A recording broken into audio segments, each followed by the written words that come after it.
This is the Nothing Phone 1, which is easily the most hyped smartphone of the year, and for good reason, since this phone is very different. And it actually starts off right with a box, where instead of the normal layout, you get these two slots. One of them has the accessories, which includes a unique looking SIM tool, a USB-C cable, and documentation. And then in the other slot, of course, is the smartphone itself. And this is where the Nothing Phone 1 really stands out, with a fully transparent back that has an array of LEDs underneath it. Now, these LEDs, or what Nothing is calling glyph lights, aren't just there to look cool, although I do think that's kind of like the main purpose, but they also have some functionality to them as well. So one of the features is when you get a call or a message, the LEDs can light up in sync with the ringtone. Nothing's included a bunch of ringtones that you can choose from, and you can set different ringtones to different contacts, so that way you can quickly tell who's who. But maybe more useful than the ringtones is the flip to glyph feature, where when you set the phone face down on a table, it'll automatically set the ringer to silent, and then it'll only notify you using the LEDs. And just to help you confirm that the phone is indeed on silent, it pulses twice to let you know that the mode is activated. But beyond notifications, the LEDs also let you know when reverse wireless charging is working, like if you were to put headphones on the back to charge them.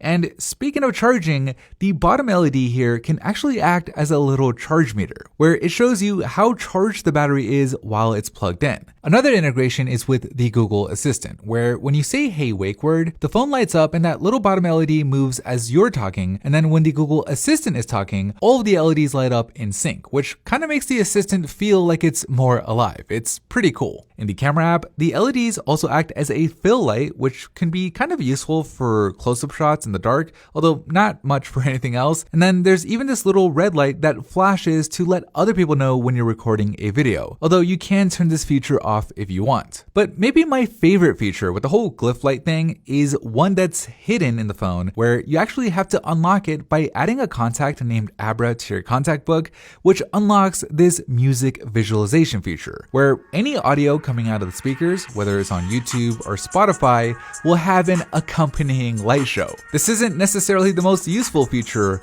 but man, is it cool. Okay, but what about the rest of the phone? Well, I think it's important to note that this phone isn't a $1,000 flagship. Instead, it comes in at around $475, meaning you're not going to get all of the best specs. For example, it's got the older Snapdragon 778 chip, which is just okay. You get two cameras on the back, which are just okay in quality.